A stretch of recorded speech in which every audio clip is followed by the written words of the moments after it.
त्यो भने तपाईको यो टिचर हैन टिचर एकदम त्यो क्लासरुम कस्तो हुने भन्ने कुरा टिचर एकदम राम्रो भयो भने धेरै राम्रो हुनुभयो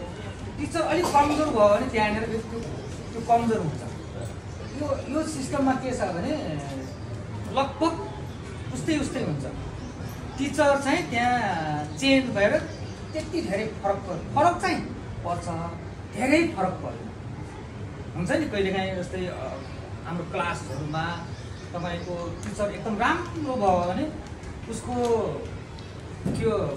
बच्चाहरुमा चाहिँ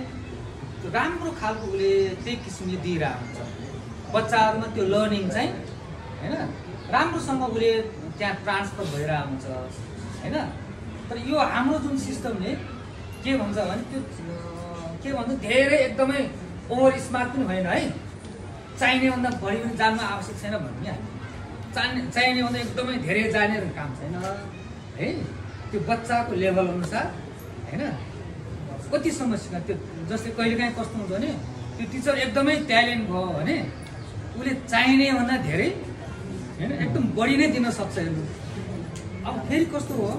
अलि टिचर अलि कमजोर छ भने त्यसले केही पनि नदिने हुने हो बच्चामा त्यो लर्निङ एकदमै कम हुने हो त्यसै हामीले के गर्नु खोजेका छौँ भने यो सिस्टममा अलिकति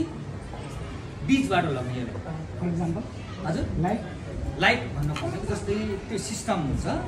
हैन जस्तै त्यो एउटा प्लानिङ हुन्छ हैन त्यो प्लानिङले के भन्छ भने जस्तै यो हप्तामा यो लेसनको यो पढाउने त्यो पढाउने प्रतिले आफ्नो खुसीले चाहिँ म यो पढाउँछु म यसरी पढाउँछु भनेर भने त्यो एउटा म्यानुअल हुन्छ गाइडलाइन हुन्छ त्यो गाइडलाइनमा बसेर त्यो म्यानुअलमा बसेर काम गर्ने चाहिँ उहाँले पठाइदिनुहुन्छ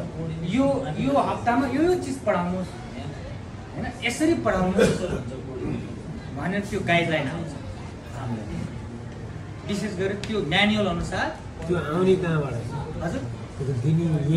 हाम्रो जो संस्थासँग चाहिँ हाम्रो एग्रिमेन्ट छ हैन लाभान्य इन्टरनेसनल त्यो काठमाडौँ हो हैन उहाँले हामीलाई जस्तै थुप्रै नेपालभरिमा थुप्रै स्कुललाई हेरिरहनु हैन अनि उहाँको त्यो गाइडलाइनमा जस्तै मैले पनि मैले उहाँसँग सल्लाह गर्ने हो मैले उहाँकै अनुसार चलियो म सिधै उहाँबाट डाइरेक्ट तपाईको अनलाइनमा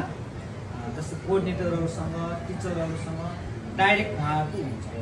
तर तपाईले जस्तै 3 महिना हो